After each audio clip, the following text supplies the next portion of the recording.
Welcome to Public Health America, a weekly program produced by BronxNet in partnership with Mercy College. I'm your host, Dr. William Latimer. Here on Public Health America, we speak with experts from an array of specialties across the liberal arts and health professions to provide you with not only the best science, but practical tips to live a healthier life. We also celebrate what studies have long documented, namely the unparalleled value of a liberal arts college education by setting the stage to pursue a career of your choice, increase lifetime earnings, and engage in civil debate. Our experts will share decisions they made and support they received that helped them to beat the odds. By sharing one or two life lessons, their stories may provide you with the inspiration and method to realize your dreams. This is Public Health America.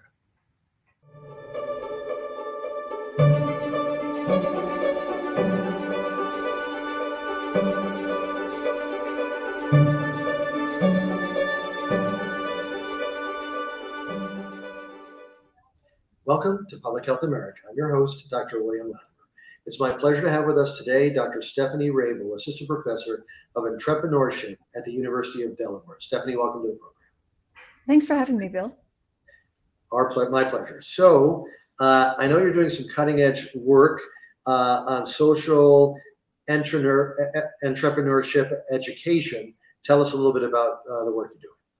Yeah, so I'm very lucky that I get to work with students from all across the world in certain capacities, but here at University of Delaware, obviously University of Delaware students, and they're coming from all disciplines. So I work with students that are interested in areas of health, environment, business, etc.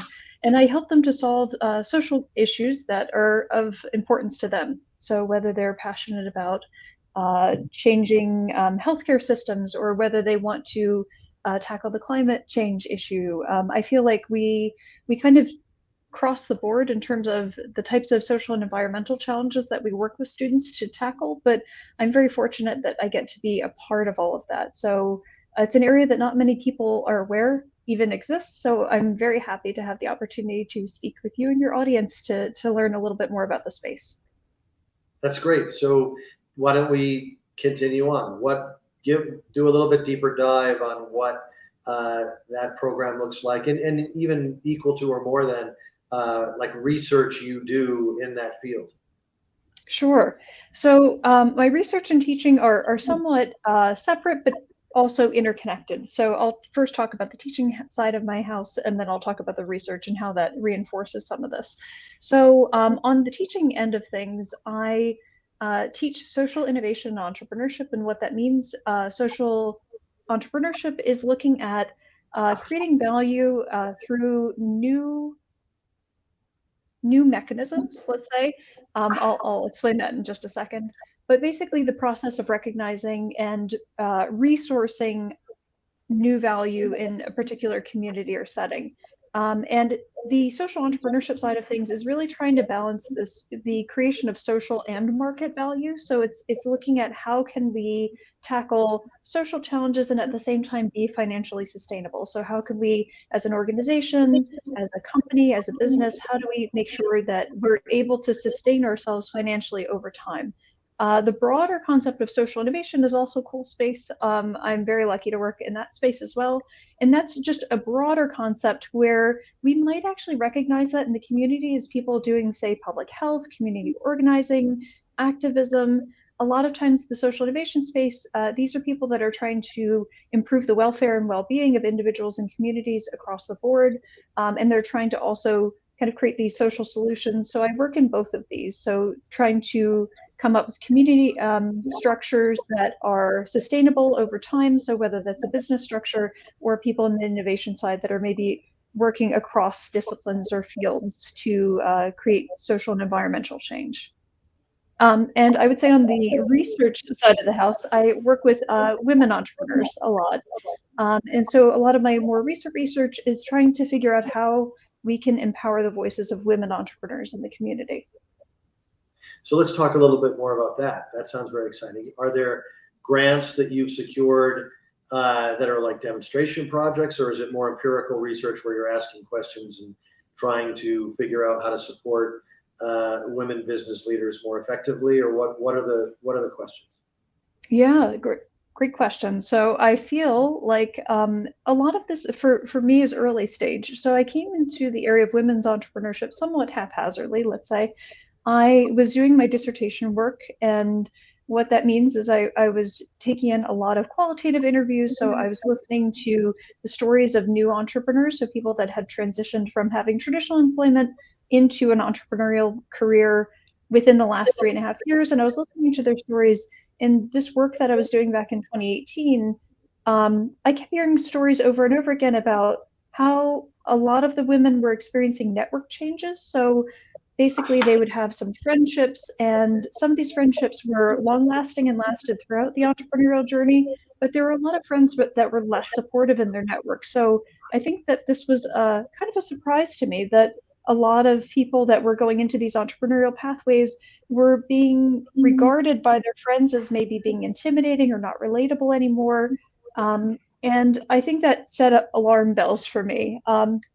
And I think that this happens both for men and women, but I think especially for women, that has a high impact because we are known to be folks that are conscientious and trying to be agreeable, and we're socialized that way. And so I thought to myself, this needs to be looked at. So subsequently, I've been looking at a lot of hearing more women entrepreneurs. So I'm probably collectively at 50 plus at this point.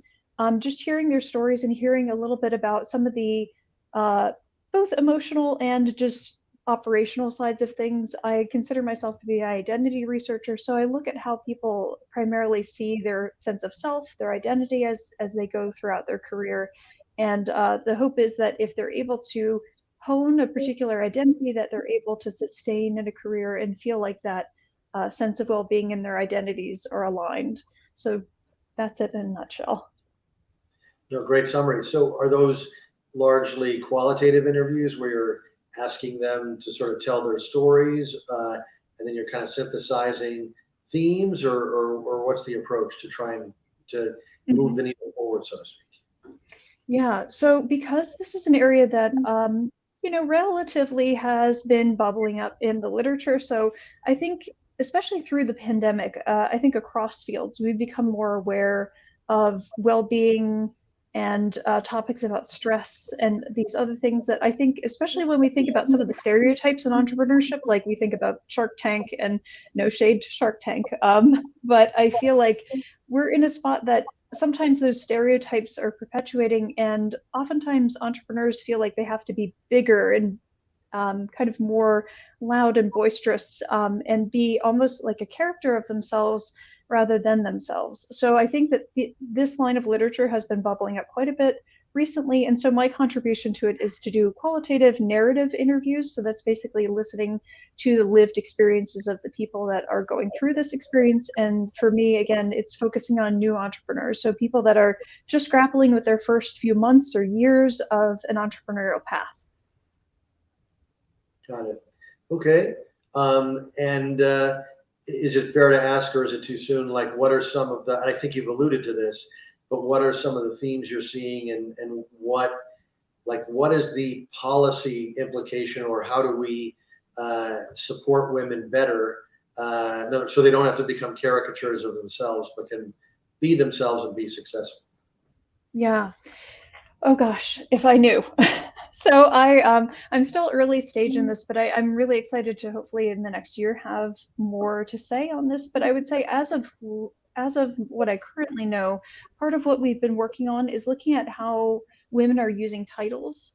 And so that would be, so say if you're at a networking event and you're introducing yourself, if you're in, say, a traditional career, you're usually given a title. So say you're a nurse, or you're a doctor, or a community organizer. These are titles that oftentimes we have given to us. But when you choose to do an entrepreneurial pathway and you're your own boss, oftentimes these titles are self-imagined. So part of what we've been looking at in the first set of our data work at this point is we're looking at how women are positioning themselves when they go to introduce themselves. And part of the reason why this is meaningful is because what it shows is how women are thinking about themselves at the same time. So I'll give you a few examples.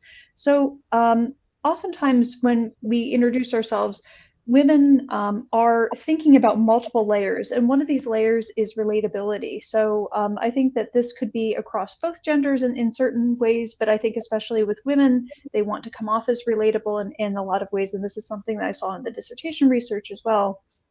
So if the people that they're talking with, they think, oh, this person may be intimidated by my career, they might not understand what I do, maybe I want them to understand me a different way, I'm going to choose one title over another. So they would maybe, instead of using the title of entrepreneur, they would potentially use something more relatable, like, oh, I'm like a coach, or I work in this type of industry. So they'll use something maybe more generic or broad, or they might say I'm self-employed, in order then not to engage in a conversation that may be marginalizing or perhaps leave them in a vulnerable spot.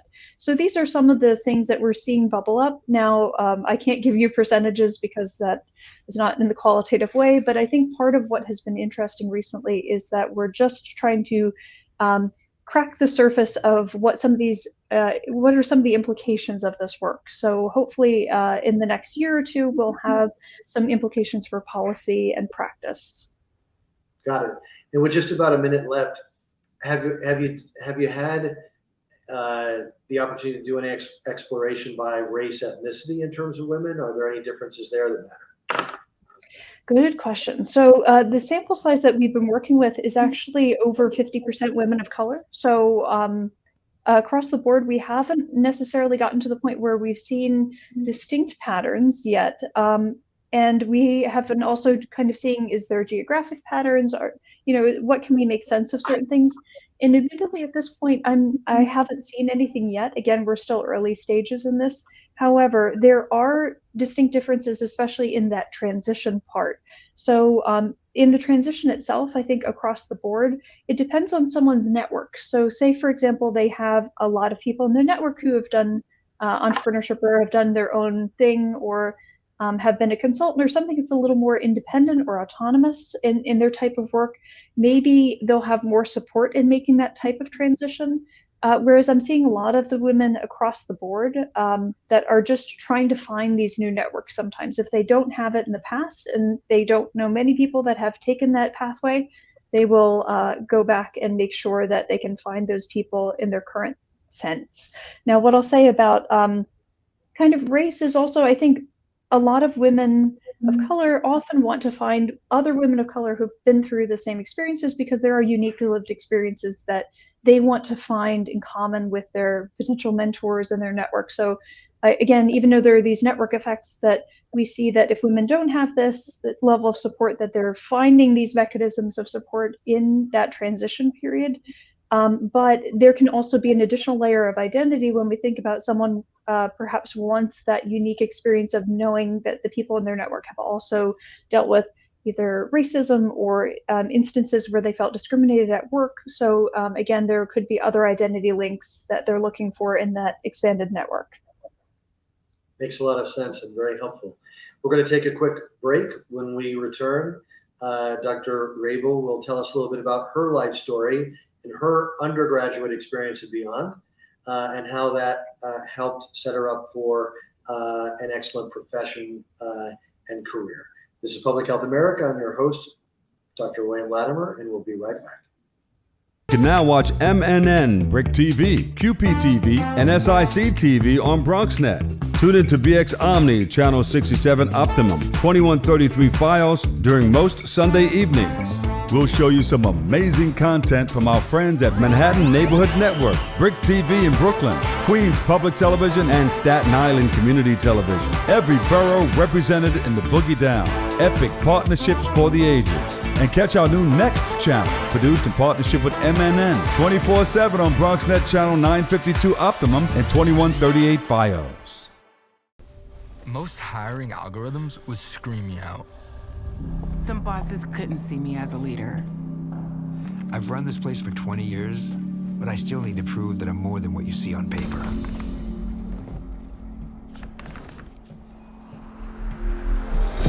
I've been writing code as long as I've been able to reach a keyboard. This is is what I do. It's second nature for me, coordinating 100 details at once. The way my mind works, I have a very mechanical brain. I sold them on my skills. You gotta be so good they can't ignore you. My magic is Analytics and empathy. That's how I'm getting clients. You have to have the confidence in yourself to show up and defy the odds. I'm more than who I am on paper. I never got a college degree. And today, I'm the CEO of my own company. People want to tell me I'm one in a million, when actually I'm one of millions. Stars are all around us. It's time for them to shine.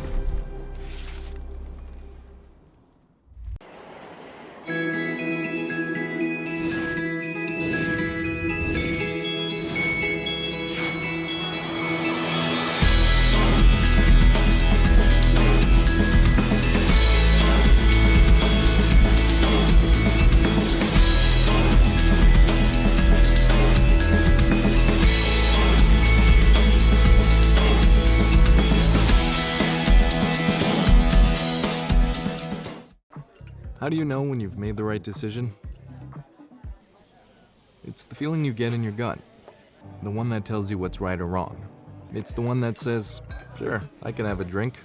Or the feeling that says, okay, I've been drinking. Now what?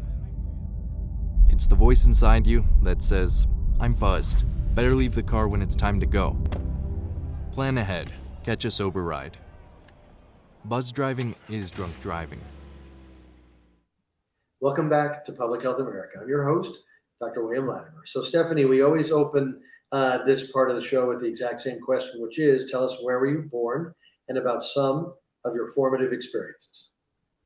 Okay, so I was born in Medford, New Jersey, which is in South Jersey. And to give a little bit of a reference point, it's maybe about 30 minutes outside of Philadelphia. And formative experiences. So I would say one of my earliest experiences is I grew up with divorced parents, which I think is not fairly uncommon. I'm very fortunate that both of my parents were loving in my life and still are, thankfully. What I would say, the reason why I mentioned that though, is I think it really led me to where I am doing social entrepreneurship work. So I happened to see my dad, who is an accountant, and see him throughout his career become more independent and start his own firm. So I got to see him go in that trajectory to start a business.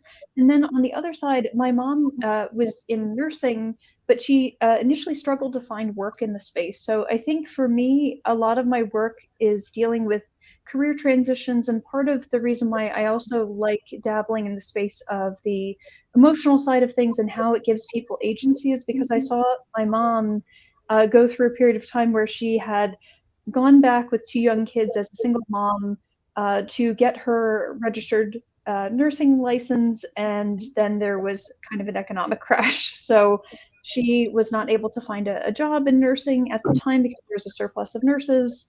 And seeing some of that career turmoil, I think, has been really formative for me to see one person take their own career trajectory and another one in a helping profession somewhat struggle at times to find stability in work. But eventually in my later life, when she was in college, she had a lot of stability in her work, but also was in kind of a helping profession. So I got to see the business side and the helping side. And funny enough, this is the intersection of social entrepreneurship. So I like to blame my parents for where I am. Sure, that makes a lot of sense, and a great narrative. So what, as you were moving toward or through high school, what were some of the factors that led you to decide if and whether to go to college, and where'd you end up going, and what informed some of those decisions? Yeah, I'll go back to my parents again. I think my dad was someone that had gone through a bachelor's degree and had done some graduate college, but didn't necessarily finish a graduate degree. My mom, on the other hand, is someone who had done a lot of college credits before I was born. And I think part of what I saw in her going back to school is the value of going back to school. So it was fun as a child. My mom and I would sometimes do homework together.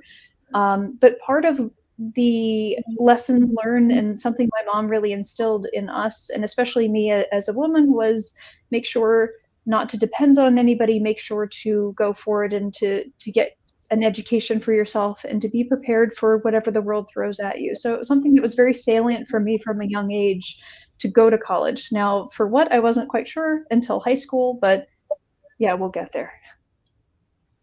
Very good. And then where did you end up attending undergrad, and what were some of the factors that led you to, I mean, was there ever a question in your mind about whether or not you would go to college?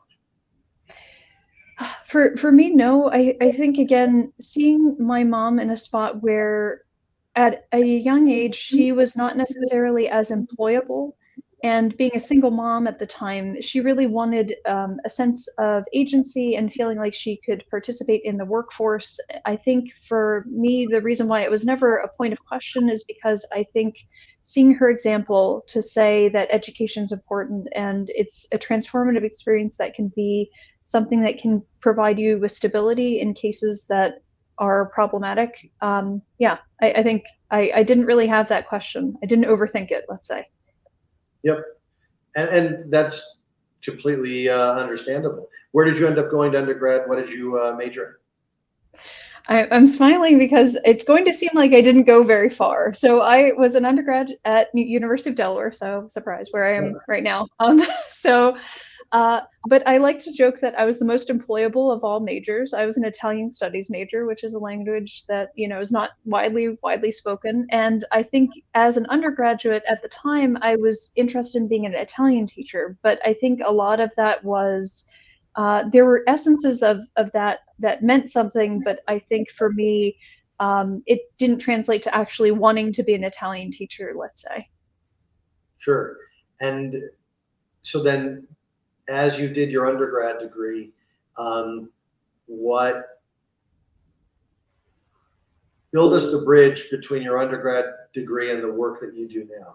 Like, did you graduate, Yes. work, and then get your master's or your PhD, or like what was and that might be a long journey, by the way. There's no. Yeah. I'll try to do the speedy version of it. So I used to like to joke when I was in my 20s that I felt like I was painting a Jackson Pollock painting. Which, if you're not familiar, Google it. It's something that it looks like a bunch of splatters on a canvas.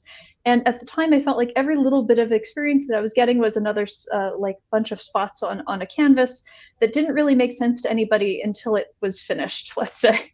So when I got to my senior year of college, I think one of the things that I had learned was I should have experienced the world a little bit outside before fully understanding what kind of career I wanted to go into. So I highly recommend, if you have anything like internships, co-op experiences, volunteer experiences, those can be really, really helpful to determine a career path. But that was something that I did not do well.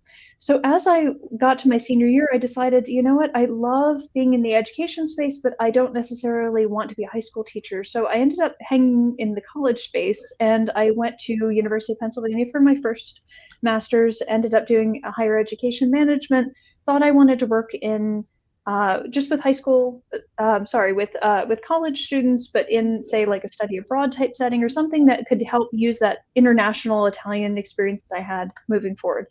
And then as I got into my career, I realized that I needed to expand my own horizons.